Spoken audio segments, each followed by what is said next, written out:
I just picked up my phone, which is typically embedded in my forearm, jumped on Twitter and said, "Oscar so white, they asked to touch my hair." And that was it. I was being snarky and sarcastic. I was also late for work. So I went on to work. I checked in on Twitter around lunchtime, and the hashtag was trending around the world based on that one tweet. When you brought up the Oscars so white hashtag, and if I can ask you um, to talk a little bit about why you brought that forward, where it came from, and what I mean, just at the genesis of it, like what you thought might come out of it. What were you trying to say? I was, as you mentioned, still a full-time practicing attorney.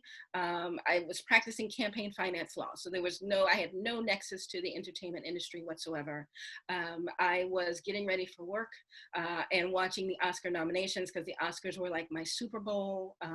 And that particular year, 2015, January 2015, when the nominations were being read on one of the morning shows, there were no people of color nominated in any of the acting categories. That's 20 slots: Best Actor and Best Actress, Best Supporting Actor and Best Supporting Actress. And this was the year that gave us Selma, that gave us Beyond the Lights, and gave us Dear White People, which is now, a popular TV series, and a few other films. So there were definitely talent out there.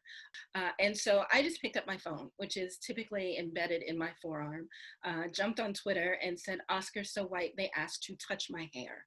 And that was it. I was being snarky and sarcastic. I was also late for work. So I went on to work. I checked in on Twitter around lunchtime, and the hashtag was trending around the world based on that one tweet. And I was being snarky and sarcastic. And so the responses and the uses of the hashtag were equally so. So it was, things like "Oscar so white, they wear Birkenstocks in the wintertime."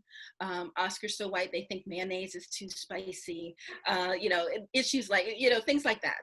But it wasn't until a year later, 2016, when yet again, for the second time in a row, there were no people of color nominated for any of the acting categories, that Oscar so white really took off. And I think part of that was people thinking, oh, well, one time is a fluke, but two times is a pattern. So maybe we need to listen to, what this crazy lady is talking about and see if she actually, if there's a there there. And in fact, there was. And in 2016, year two of Oscar so white, the Academy of Motion Pictures, Arts and Sciences, the folks who run the Oscars, undertook several initiatives to increase the diversity among their ranks, among them doubling the number of people of color, and committing to doubling the number of people of color and doubling the number of women within their membership ranks by 2020, by this year. On the one hand, you're saying you hadn't done the research. You didn't know the numbers for every year of how many people of color were included in the Oscar nominations. But something that morning, as you were watching the shows and watching the nominations, something triggered you, and you noticed that all the actors and actresses who were nominated were white. And so I'm interested to know, like, what is that experience? Like, what was it about your own psychology that made you notice? Can't tell you, unfortunately, if there was something that triggered in me, it just felt wrong, right? And sometimes that's what you have to go with.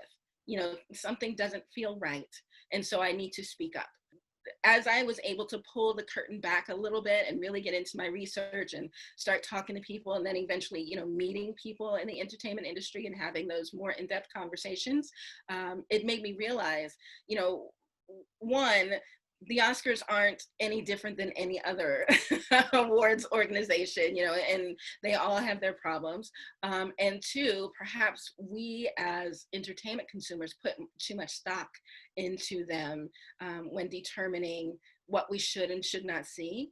And three, that it's not just the award shows, that we have to start with respect to Hollywood and who the gatekeepers are, who green lights those films, who keeps, giving us, slavery porn every single year. And that's sort of the only thing it feels like that Oscar voters will, be drawn to, that kind of thing. So, all of those questions and issues are things that I had to learn over the years. And so there wasn't really I don't know that there was a thing that particular January morning that, clicked on for me and said, hey, you need to, this correlates with everything that you've been talking about all this time. It really was just very natural. What is the value of representation, not just on the award shows, but also in media generally?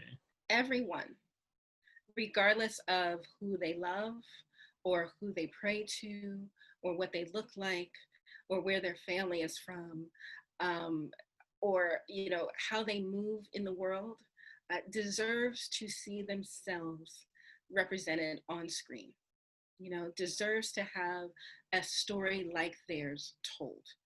And so that's why representation matters, not just in the entertainment industry, but, there are pieces of it, art imitating life and life imitating art. So the fact that we have something like Doc McStuffins, the little Black girl who pretends to be a doctor, or I guess who is a doctor, that's important for little girls of color to see, oh, I can do that. I can become a doctor. It's also important for little boys to know that, yes, there can be female doctors in the world. Representation also helps us understand communities that are not ours. So, having Pose on TV opened up a lot of eyes to the trans community, right? And it's, to me, it's all about normalizing inclusion.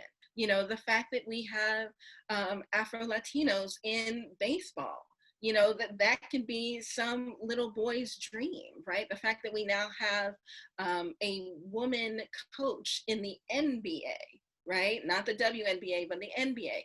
All of those things matter. It's unfortunate that we are here in 2020 and we're still talking about firsts in so many categories.